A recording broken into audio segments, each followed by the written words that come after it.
दोस्तों, आज आपको एक कहानी सुनाते हैं। इसे ध्यान से सुनिएगा।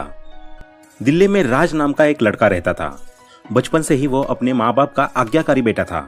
वो हर वो काम करता है जो उसके माँ बाप उसे कहते हैं। जैसे जैसे वो बड़ा होता गया, उसकी अच्छी आदतों और पढ़ाई में लगन को देखकर उसके पापा ने उसे एक अच्छे स्कूल में पढ़ने के लिए भेज दिया।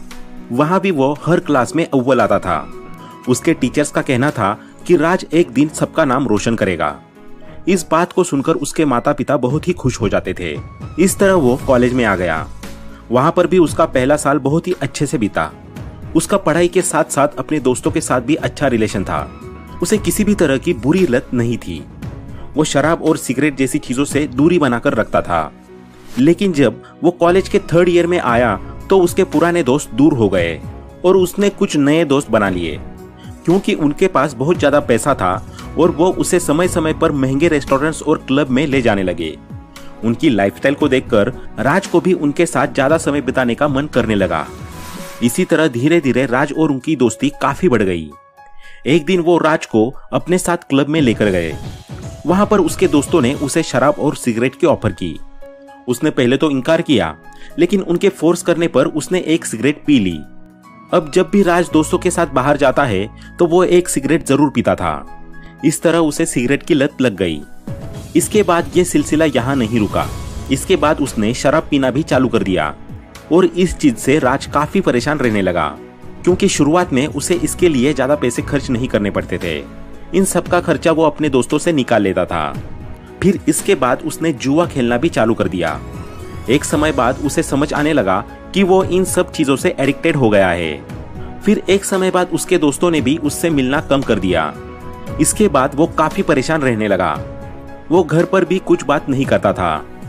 एक दिन राज को परेशान देखकर उसकी माँ एक रात उसके कमरे में जाती है। वो पूछती है कि क्या हुआ बेटा।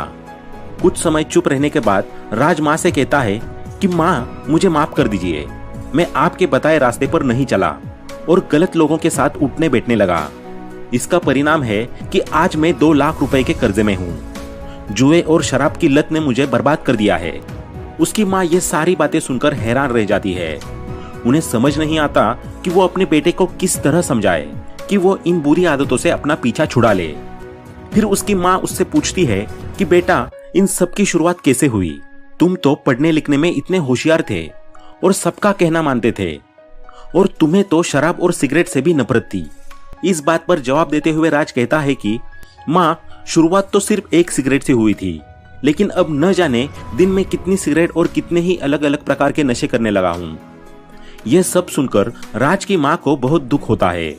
दोस्तों, इसे ही निगेटिव साइड ऑफ कंपाउंडिंग कहते हैं, जिसमें शुरुआत तो किसी एक चीज से होती है, लेकिन वो धीरे धीरे 1 से 2, 2 से 4 इस तरह मल्टीपल्स में बढ़ती जाती है, जिसके बाद आदमी को पता ही नहीं चलता कि वो कब बर्बाद हो गया। इसीलिए तो अल्बर्ट आइंस्टाइन ने कहा था कि कंपाउंडिंग एक ऐसा अजूबा है, जो इसे समझ जाता है उसकी जिंदगी बन जाती है, और जो नहीं समझता उसका जीवन बर्बाद हो जाता है। अब आगे राज की माँ उसे कहती है कि बेटा, अब जो हुआ उसे भूल जाओ और अपनी आगे की जिंदगी को बेहतर बनाने की कोशिश करो।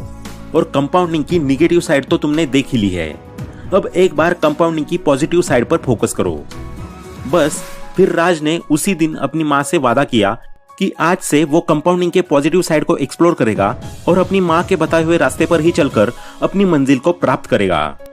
फिर राज सबसे पहले एक आईटी कंपनी में जॉब करना शुरू करता है। शुरुआत में उसे कम सैलरी मिलती है, लेकिन वो अपना पूरा फोकस स्किल को मास्टर करने में लगाता है। फिर वो जॉब के साथ साथ बचे हुए टाइम में फ्रीलांसिंग करना शुरू करता है। इस तरह वो अपनी इनकम को डबल कर लेता है। सबसे पहली इनकम जो उसे जॉब से मिल रही है, और दूसरा वो फ्रीलांसिंग के जरिए कमा रहा है। यहीं से उसे आइडिया आता है कि क्यों ना कुछ सेविंग्स भी कर ली जाए। अब धीरे धीरे वो अपनी सैलरी और फ्रीलांसिंग से थोड़े थोड़े पैसे बचाना शुरू करता है। फिर कुछ समय बाद उसके पास एक अच्छा कैपिटल जमा हो जाता है, तो वो उससे एक साइड बिजनेस भी शुरू कर देता है, जिसे वो अपनी जॉब के साथ साथ मैनेज करता है। कुछ ही समय में उसका ये बिजनेस भी अच्छे तरीके से चलने लगता है। फिर उसे अपनी जॉब की जरूरत महसूस नहीं होती है, तो वो अपनी जॉब भी छोड़ देता है। जॉब छोड़ने की एक वजह और थी कि राज का मन अब जॉब से ज्यादा बिजनेस में लगने लगा था, और उसे लग रहा था कि जितना समय वो जॉब में दे रहा है, उतने में वो एक और बिजनेस खड़ा कर सकता है। और ऐसा ही हुआ। उस साइड बिजनेस को उसने अपना मेन बिजनेस बनाया और देखते ही देखते कुछ ही सालों में 3-4 नए बिजनेस और खड़े कर दिए। राज केवल यहीं तक नहीं रुका। इसके बाद उसने रियल एस्टेट हो या फिर स्टॉक मार्केट हो, सब में अपना पैसा इन्वेस्ट करना शुरू कर दिया। यह वही राज है जो पूरे तरीके से बर्बाद हो चुका था, जुए और शराब की लत में धुत रहता था और ऊपर से उस पर 2 लाख रुपए का कर्जा भी था। पर अब उसके पास सब कुछ है क्योंकि उसने कंपाउंडिंग की पॉजिटिव साइड को समझ लिया और अपनी माँ से किए हुए वादे को उसने पूरी ईमानदारी से निभाया और कंपाउंडिंग को अपनी लाइफ का एक हिस्सा बनाया ताकि वो आगे का जीवन अच्छे से बिता सके। दोस्तों, कंपाउंडिंग के इफेक्ट या पावर को मैक्सिमाइज करने के लिए कुछ तरीके होते हैं जिनका यूज दुनिया के लगभग सभी अमीर व्यक्ति करते हैं। तो चलिए देखते हैं वो कौन से तरीके हैं। सबसे पहला तरीका है start investing early in life. दोस्तों, टाइम का इन्वेस्टमेंट में बहुत बड़ा योगदान होता है, खासकर कंपाउंडिंग इंटरेस्ट में। जितनी जल्दी आप इन्वेस्ट करना शुरू करेंगे उतना ही आपके पैसे को बढ़ने का समय मिलेगा। यदि आप छोटे से अमाउंट से भी शुरुआत करते हैं तो समय के साथ कंपाउंडिंग इंटरेस्ट का प्रभाव और भी बड़ा हो जाता है। एग्जाम्पल के लिए, यदि आप 25 साल की उम्र में 5,000 रुपए पर मंथ निवेश करते हैं तो 30 साल बाद आपकी अमाउंट एक्सपोनेंशियली बढ़ जाएगी। जबकि अगर आप 35 की उम्र में शुरू करते हैं तो आपको वही फायदा नहीं मिलेगा क्योंकि पैसे को कंपाउंड होने के लिए कम समय मिलेगा। इसलिए फाइनेंशियल फ्रीडम की ओर कदम बढ़ाने का सबसे अच्छा तरीका यही है कि जितनी जल्दी हो सके निवेश शुरू करें। इससे आपके फ्यूचर की योजनाओं के लिए एक मजबूत फाइनेंशियल फाउंडेशन मिलेगा। अब नेक्स्ट, दूसरा तरीका, continue to invest without a break. दोस्तों, लगातार इन्वेस्ट करते रहना कंपाउंडिंग के लिए बहुत जरूरी है। यह जरूरी नहीं कि आप एक बार में ही बड़ी रकम इन्वेस्ट करें और फिर रुक जाए। इसके बजाय यह जरूरी है कि आप रेगुलरली, चाहे छोटी रकम ही क्यों ना हो, इन्वेस्ट करते रहे। इसके लिए SIP एक शानदार तरीका है। कंटिन्यूअसली इन्वेस्ट करते रहना आपको फाइनेंशियल गोल्स हासिल करने में मदद करता है, चाहे वो रिटायरमेंट प्लानिंग हो या कोई और लक्ष्य। यहाँ कंसिस्टेंसी ही सक्सेस की है। अब नेक्स्ट, तीसरा तरीका है री इन्वेस्ट योर प्रॉफिट्स। दोस्तों, इन्वेस्टमेंट से मिलने वाले प्रॉफिट्स और डिविडेंड्स को तुरंत निकालने की बजाय उन्हें फिर से इन्वेस्ट करने पर ध्यान देना चाहिए। जब आप अपने प्रॉफिट्स को फिर से निवेश करते हैं तो ये आपके रिटर्न को तेजी से बढ़ाता है। एग्जाम्पल के लिए, अगर किसी साल आपको 10,000 रुपए का डिविडेंड मिलता है और आप उसे फिर से निवेश करते हैं तो अगली बार ये डिविडेंड बढ़कर 12,000 रुपए हो सकता है। इसी तरह से लगातार री इन्वेस्टमेंट करने से आपको लॉन्ग टर्म में बहुत ज्यादा फायदा हो सकता है। अब नेक्स्ट, चौथा तरीका, invest in options that compound more frequently.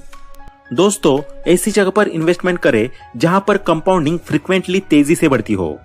For example, मान लीजिए कि आप 1,000 रुपए इन्वेस्ट करते हैं। अगर साल में एक बार इंटरेस्ट कंपाउंड होता है तो आपके द्वारा इन्वेस्ट किए गए पैसे की कम ग्रोथ होगी। लेकिन अगर वही इंटरेस्ट क्वार्टरली यानी 3 महीने में एक बार कंपाउंड होता है तो हर क्वार्टर आपको थोड़ा थोड़ा इंटरेस्ट मिलेगा, जिससे साल के अंत तक आपको काफी ज्यादा इंटरेस्ट मिलेगा और आपका पैसा तेजी से बढ़ेगा। अब लास्ट, पांचवा तरीका, step up your investments regularly. दोस्तों, जैसे जैसे आपकी इनकम बढ़ती है वैसे वैसे आपको अपना इन्वेस्टमेंट अमाउंट भी बढ़ाना चाहिए। ऐसा करने से कंपाउंडिंग प्रोसेस तेजी से काम करता है और आप वेल्थ बिल्डिंग में तेजी से आगे बढ़ सकते हैं। एग्जाम्पल के लिए, अगर आप पहले 5,000 रुपए पर मंथ इन्वेस्ट कर रहे थे और कुछ सालों बाद आपकी इनकम बढ़ जाती है तो आपको अपना इन्वेस्टमेंट अमाउंट भी बढ़ाकर 10,000 रुपए पर मंथ कर देना चाहिए। ऐसा करने से आपका टोटल इन्वेस्टमेंट अमाउंट और उस पर मिलने वाले इंटरेस्ट का ग्रोथ एक्सपोनेंशियली बढ़ेगा। जैसे ही आपके निवेश की राशि बढ़ेगी उस पर मिलने वाला इंटरेस्ट भी बढ़ेगा और ये सब कंपाउंडिंग इफेक्ट को और पावरफुल बनाएगा। इसलिए जैसे जैसे आपकी इनकम बढ़ती है वैसे वैसे अपने निवेश को भी बढ़ाने पर ध्यान देना चाहिए। तो दोस्तों, यही है वो तरीके जिससे आप अपने कंपाउंडिंग रिटर्न को मैक्सिमाइज कर सकते हैं और आप भी राज की तरह कंपाउंडिंग के पॉजिटिव साइड को अपने जीवन का हिस्सा बनाइए ताकि आप भी अपनी लाइफ को अच्छे से एंजॉय कर पाए और अपने माता पिता और फैमिली की सारी इच्छाओं को पूरी कर पाए। तो दोस्तों, आज के इस वीडियो में इतना ही। आशा करते हैं कि आपको ये वीडियो पसंद आया होगा। वीडियो पसंद आया हो तो लाइक करें, शेयर करें और चैनल को सब्सक्राइब करना ना भूलें। Thanks for watching.